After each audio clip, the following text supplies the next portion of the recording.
Nós na odontologia temos tido algumas preocupações especiais desde o início dessa pandemia. Afinal, nossa profissão foi colocada no topo entre as de maior risco de contaminação. Trabalhamos na boca, e boca tem saliva. E vários estudos mostram que os vírus são encontrados abundantemente na saliva. E isso é tão evidente que desde setembro de 2020, a Universidade Hokkaido no Japão já vinha desenvolvendo um teste rápido de detecção do SARS-CoV-2, utilizando amostra de saliva. E verificou-se que, além da facilidade de coleta, obtinha-se maior sensibilidade e maior especificidade. Esse teste recém-lançado no Brasil também testa saliva. Não tem informações se é utilizada a mesma tecnologia empregada no estudo do Japão, mas mostra mais uma vez que, caso o vírus esteja presente numa pessoa, a saliva será um dos principais locais onde eles estarão presentes. Nós dentistas sempre vínhamos nos paramentando para atender nossos pacientes, porém a pandemia nos tem feito atender dessa forma. Mas seria essa versão a melhor e mais sustentável da nossa profissão? E quando eu falo em sustentável, eu estou falando de sustentabilidade econômica, ecológica e psicológica. Como consequência dessa preocupação atual, tem aparecido muita solução mirabolante para tentar eliminar o problema do spray. Uma das febres iniciais foram esses funis acoplados no sugador normal do consultório e presos a um afastador de lápis para fotografia. Muitos colegas me consultaram para opinar a respeito desses dispositivos, e embora eu soubesse quase que instintivamente que não funcionariam, me faltavam subsídios científicos para argumentar de maneira mais embasada. Mas, de certa forma, sou grato a essas engenhocas por me instigarem a ir atrás desses estudos. Minha pesquisa mostrou que não precisamos reinventar a roda. Assim como a roda, já existe algo projetado e em uso em outros países para aspiração de spray. Aliás, naquela foto que mostrei anteriormente, tenho quase certeza que você nem percebeu algo diferente sendo utilizado e que não temos aqui no Brasil. Conseguiu ver agora? Até a data, não há relatos de grupos de profissionais de saúde bucal ou pacientes odontológicos com taxa elevada de doenças respiratórias transmitidas pelo ar, incluindo a Covid-19. Uma das possíveis causas é descrita pelos autores dessa carta Lancet, onde eles levantam a hipótese da diferença entre os aerossóis formados durante os procedimentos de anestesia e entubamento de pacientes sintomáticos graves em hospitais e de aerossóis diluídos de pacientes potencialmente portadores, assintomáticos ou pré-sintomáticos. Possivelmente haveria uma diferença na carga viral entre as duas situações. Os autores também levantam outra hipótese enfatizando o uso rotineiro de diversos procedimentos de biossegurança nos consultórios. E estou frisando aqui o High Volume Evacuation, que é o ponto principal desse meu estudo que quero explicar para você. Como essa é uma preocupação antiga em países desenvolvidos, já existe algo que é realizado neles há bastante tempo para aspirar os sprays odontológicos. São cânulas de aspiração de spray, e utilizadas numa linha de High Volume Evacuation citadas na carta para Lancet que falei a respeito anteriormente.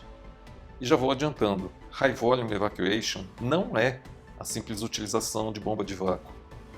O Brasil ficou meio que de fora dessa revolução ou evolução tecnológica. E agora não será tão fácil de implementar tudo isso aqui, pelos motivos que irei expor ao longo dessa série. No Brasil, felizmente, mesmo sem essa aspiração de spray disponível, parece que todas as medidas por nós tomadas contra o SARS-CoV-2 parecem ter tido efeito até agora. Procedimentos de pré-atendimento, com questionários, aferição de temperatura, bochechos, isolamento absoluto quando possível, EPIs adicionais, troca do ar ambiente, espaçamento entre consultas, tudo isso parece que tem funcionado relativamente bem. Então, se está tudo sob controle na odontologia brasileira, por que eu deveria me preocupar com isso? Depois de conhecer todos os recursos para a aspiração de spray, sinto que nesse quesito em particular vivemos muito atrasados em relação a outros países. Digamos que eu preciso de uma arma para bater uma caça ou combater um inimigo desconhecido. Talvez dessa forma, ou ainda assim, a gente conseguiria derrotar o inimigo. Mas se eu sei que existe algo como um sabre de laser disponível por aí, eu também quero, pois além de ser mais eficiente, posso fazer coisas muito além e posso ter uma vida mais despreocupada e com segurança. O motivo da nossa preocupação atual com gotículas e aerossóis é o SARS-CoV-2. Não quero entrar na discussão se ele é uma quimera apocalíptica ou uma jaguatirica para combatermos. Porém, ele não é o único agente infeccioso transmitido pelo ar com o qual devemos nos preocupar, pois temos outras doenças com o mesmo tipo de transmissão: influenza, H1N1, tuberculose, sarampo, etc. Isso sem falar de contaminação ou intoxicação por partículas orgânicas ou inorgânicas, gases, etc. Então, embora a nossa preocupação maior atual seja a disseminação do SARS-CoV-2, esse tema dos sprays odontológicos deveria nos preocupar de forma muito mais ampla.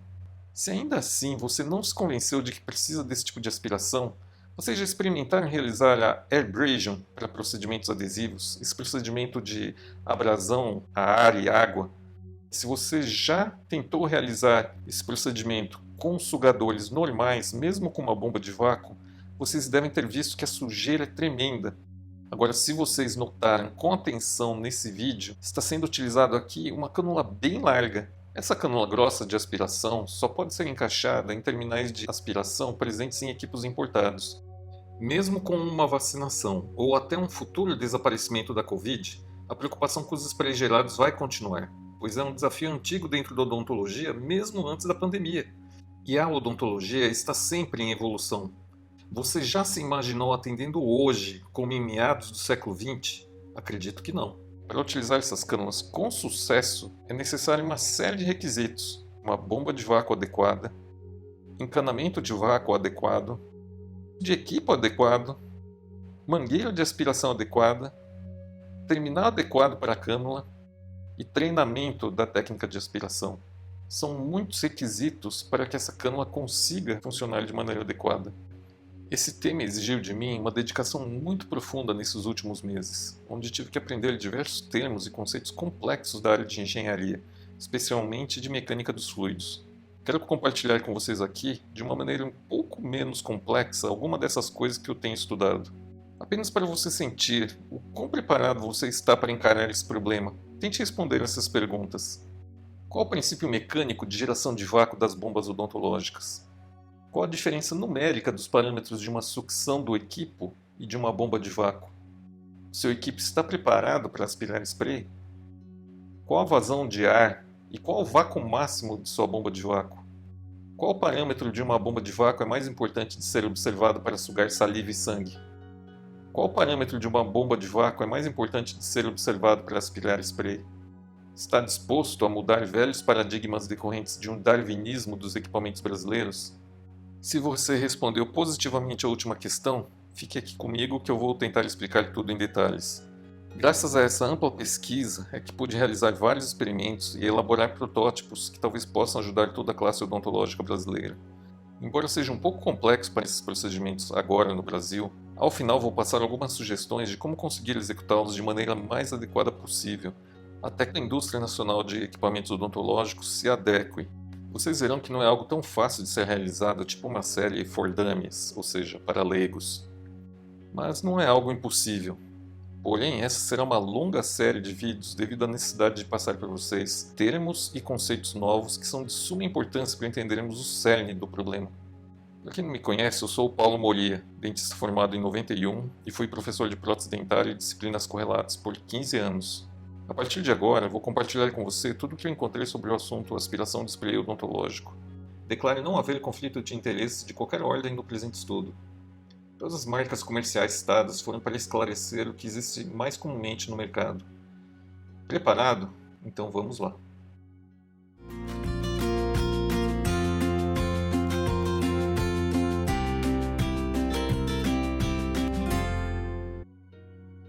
Mas afinal, qual o porquê de toda essa preocupação? Seriam nossos instrumentos algo do mal? Vamos entender um pouco sobre o que nos assombra com relação aos sprays. Para início de conversa, detalhe que a maioria já deve imaginar para que serve. Toda vez que houver esse QR Code, você pode pausar o vídeo, escanear o código e acessar o artigo ou site original se assim desejar.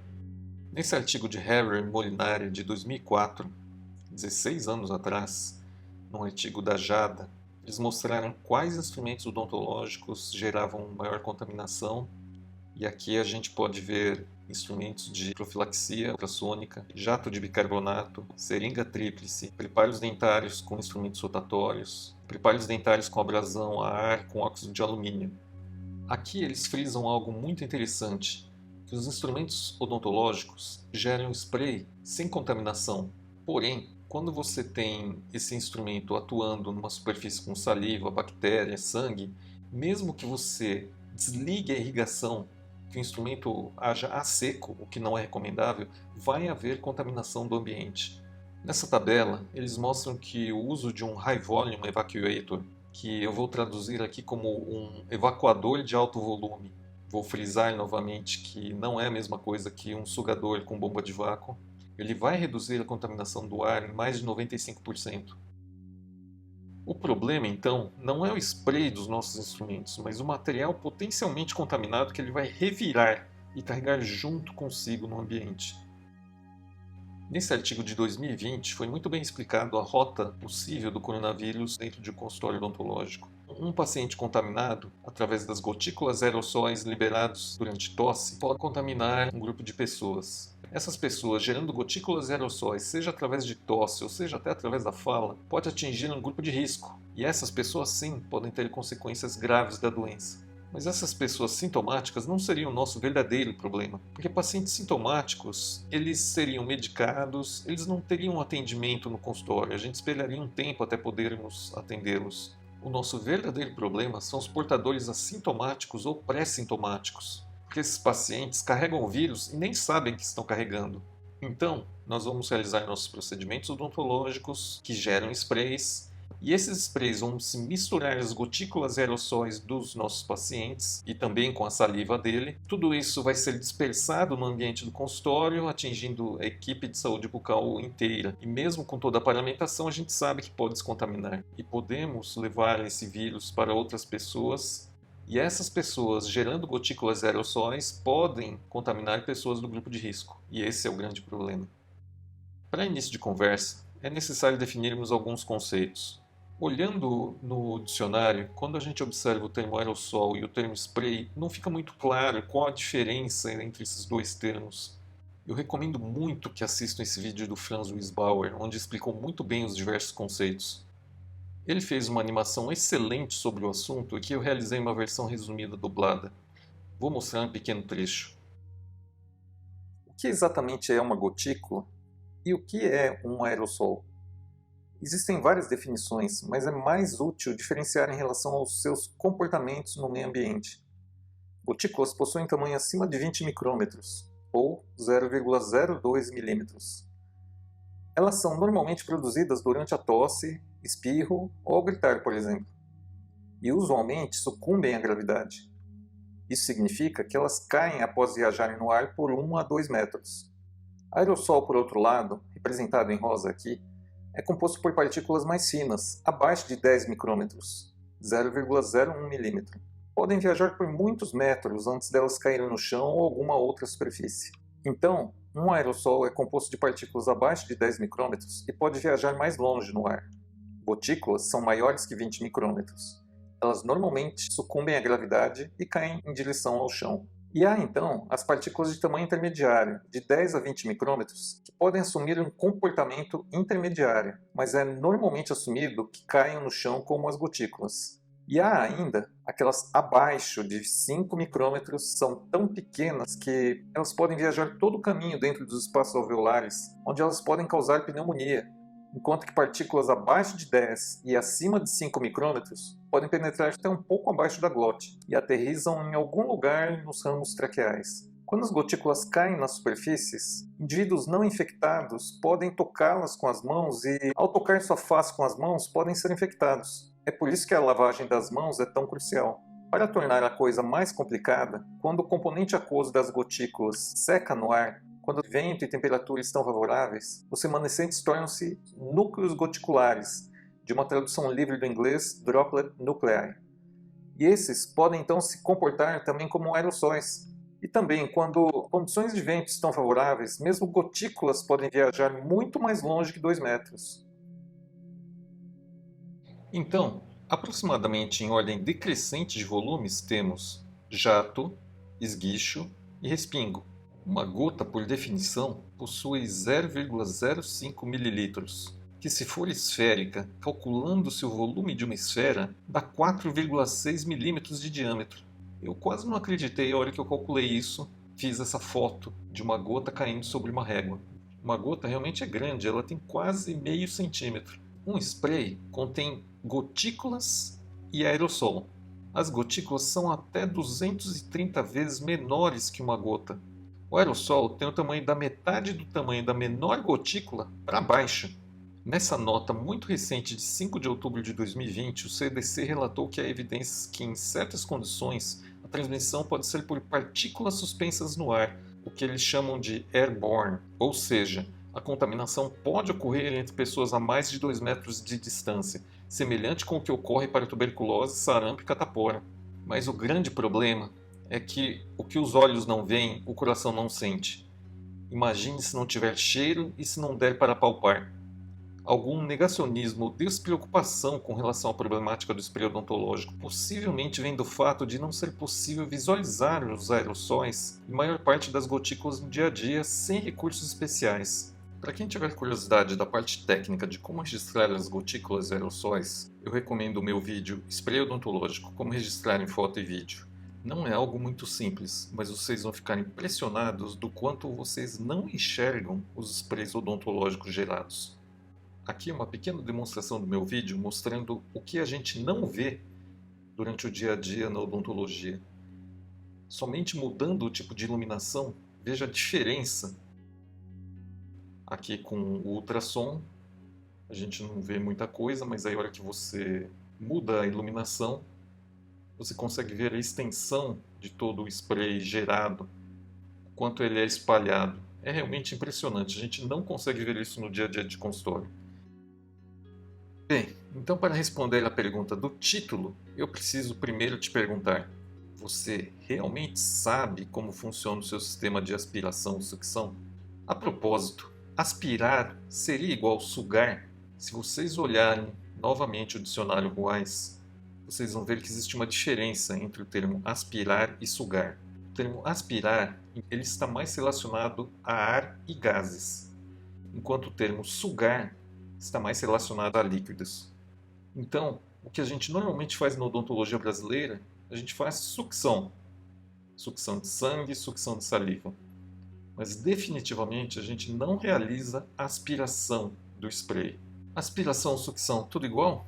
Ou seria apenas um dilema de ter bomba de vácuo ou não ter? Eis a questão. Bem, esses serão os temas que eu abordarei ao longo dessa série de vídeos. Então a gente vai falar sobre Low Volume Evacuation e High Volume Evacuation, representado aqui pelas siglas LVE e HVE. Vou falar sobre equipos, bombas de vácuo, os meus experimentos faça você mesmo para a obtenção do HVE.